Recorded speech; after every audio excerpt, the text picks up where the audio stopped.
欠水情形真严重，这新德市南寮的这个海水变正设备当咧做测试，却引起一寡渔民反对。因是伫咧烦恼讲，这未来的这海水淡化厂若准起好势，排出来水盐分伤过悬，会影响到海洋生态，害因掠无去。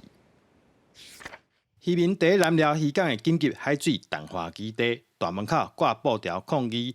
烦恼未来永久海水淡化厂，若是确定动工，恐惊破坏海洋生态环境，后摆出海会掠无鱼啊！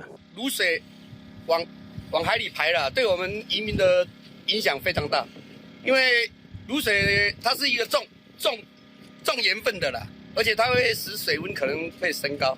是要做啊，没做不行啊！看天气变那个。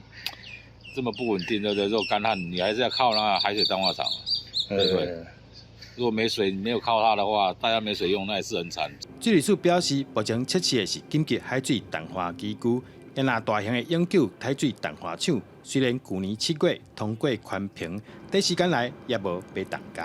我们最近是在进行相关的重启的准备，因为现在目前新竹地区那它的水情灯号转为水情提醒的绿灯啊，所以我们认为有需要把它那个整备起来，让它发挥我们当初建制紧急海水淡化厂的一个功能。短期内这个大型的海水淡化厂也不会有所谓的施工或者是启用抽取海水或排放海水的问题。目前在南寮所设的紧急海水淡化机构，若是重新启用，一天会当产出12400吨的水量。若那永久海水淡化厂起好了，一天的水量上济会到10万吨。